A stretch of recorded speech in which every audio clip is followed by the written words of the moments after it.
Halo teman-teman semuanya, semangat pagi dan salam sejahtera untuk kita semua. Pada kesempatan kali ini, perkenalkan saya Balta Marnalom Samosir dari program studi manajemen kelas MJ 404. Pada kesempatan kali ini akan mempresentasikan sebuah tugas semester genap dari mata kuliah Manajemen Sumber Daya Manusia 2, yaitu studi kasus PHK massal di era startup. Apa yang salah dalam manajemen SDM mereka? Baik, kita akan bahas ya teman-teman. Oke, ya. Dalam beberapa tahun terakhir, kita menyaksikan gelombang pemutusan hubungan kerja atau PHK massal di berbagai perusahaan rintisan atau startup baik Indonesia maupun global. Beberapa perusahaan ya seperti Ruang Guru, Zenius, Shopee, Goto ya menjadi contoh kasus ya dari dilakukannya PHK ribuan karyawan ya. Apa alasannya? Ya, mereka memiliki alasan ya seperti efisiensi, krisis keuangan, hingga perubahan strategi bisnis. Baik, eh, namun yang menjadi pertanyaannya adalah apakah benar ya masalah utamanya hanya karena faktor keuangan ataukah ada yang salah dalam strategi manajemen SDM mereka? Ya, di sini kita harus tahu bahwasanya yang melatar belakangi kejadian ini yaitu menurut saya pertama startup tumbuh cepat dan investasi besar, kemudian krisis global dan efisiensi yang menyebabkan PHK massal dan masalah manajemen SDM yang ikut berperan. Baik, kita masuk ke teori MSDM ya, atau manajemen sumber daya manusia. Yang pertama yaitu perencanaan SDM strategis. Ya, berdasarkan teori manajemen sumber daya manusia, ada beberapa pilar utama yang harus dikelola dengan baik ya, yaitu perencanaan SDM di mana harus laras dengan tujuan strategi perusahaan.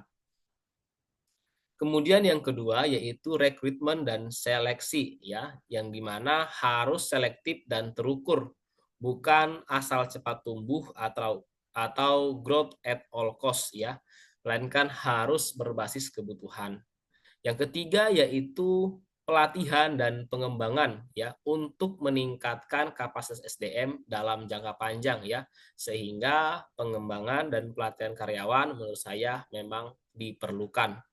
Yang keempat yaitu retensi dan kesejahteraan karyawan ya. Ini termasuk sistem penghargaan dan budaya kerja yang sehat ya. Baik, sebentar ini agak ya. Oke.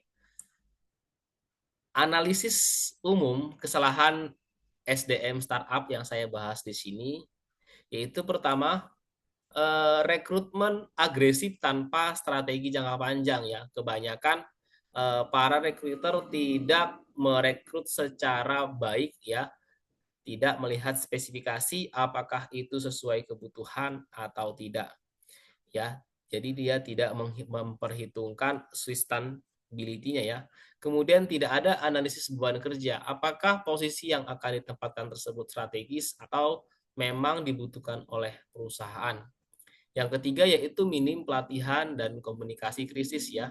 Apalagi memang untuk perusahaan startup berbasis online di mana mereka kurang pelatihan ya. Misal kayak Goto, Shopee dan lain-lain itu tidak langsung terjun ke lapangan atau pelatihannya tidak langsung mengena kepada anggota karyawan baru. Yang terakhir yaitu budaya kerja hanya fokus pada pertumbuhan ya, di mana di sini mereka tidak diajarkan untuk mengerti apa yang mereka harus kerjakan, melainkan hanya fokus kepada hasil saja.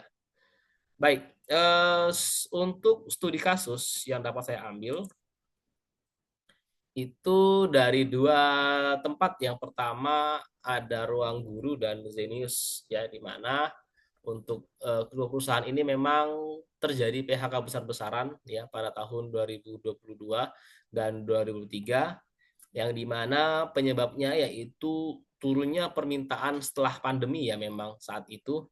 Kemudian investor mengurangi pendanaan dan efisiensi biaya ya. Namun sejak awal rekrutmen mereka sangat cepat, bahkan untuk posisi yang kurang strategis ya. Menurut saya ini yang harus kita analisis ya. Baik. Masalah dalam manajemen ya yang mungkin saya dapat analisis yang pertama adalah kesalahan strategi rekrutmen di mana terlalu cepat tanpa perhitungan atau pertimbangan jangka panjang. Yang kedua, tidak adanya perencanaan kontingensi, tidak siap menghadapi perubahan pasar. Dan yang ketiga, manajemen krisis SDM lemah, di mana komunikasi PHK buruk menimbulkan trauma bagi tim yang tersisa, yaitu survivor syndrome ya. Ini ada di poin keempat ya teman-teman. Baik, untuk itu apa yang harus kita lakukan ya? Apa yang harus kita lakukan? Ya, yang pertama yaitu mohon maaf. Ya, sebelum itu kita harus bahas yaitu implikasi dan dampak ya. Apa yang terjadi karena masalah ini? Yang pertama, ketidakpercayaan karyawan tersisa ya. Karena eh, lemahnya masalah PHK ya. Yang kedua, reputasi perusahaan menjadi buruk ya. Tentu ya ketika banyak karyawan yang keluar dan masuk itu akan menimbulkan dampak bagi orang luar yang melihat ya. Wah, ini perusahaan yang seperti apa? Kenapa karyawannya masuk keluar ya, tidak konsisten ataupun tidak lama bekerja di situ, apa yang salah dengan perusahaannya. Yang ketiga adalah tingkat stres atau burnout yang tinggi ya karena kurangnya pelatihan. Baik, rekomendasi dan perbaikan SDM yang dapat MSDM yang dapat dilakukan menurut saya yaitu dari perspektif MSDM, perusahaan itu seharusnya menerapkan human resource planning yang realistis dan berbasis data ya. Yaitu rencana yang di poin pertama, rencana SDM berbasis data dan prediksi pasar. Yang kedua yaitu terapkan Agile HR ya, yaitu mengadopsi prinsip Agile HR adaptif, fleksibel dan responsif terhadap dinamika pasar. Kemudian yang ketiga yaitu tingkatkan komunikasi dan keterbukaan ya, yaitu menjaga hubungan industrial yang sehat dan keterbukaan dalam komunikasi. Dan yang terakhir yaitu mengembangkan budaya kerja yang tidak hanya berorientasi pada pertumbuhan, tetapi juga keberlanjutan dan kesejahteraan karyawan. Ya, di mana kita fokus kepada kesejahteraan dan keberlanjutan SDM. Baik, kesimpulan dapat saya tarik yaitu memang bahwasanya pada kasus ini PHK massal bukan soal ekonomi, tetapi juga mencerminkan kegagalan dalam manajemen SDM strategis ya. SDM bukan hanya aset, tetapi juga fondasi bisnis yang harus direncanakan secara matang. Jika manajemen SDM atau sumber daya manusia dilakukan secara profesional dan terintegrasi, maka resiko PHK massal bisa diminimalkan. Ya. Demikian presentasi yang dapat saya paparkan.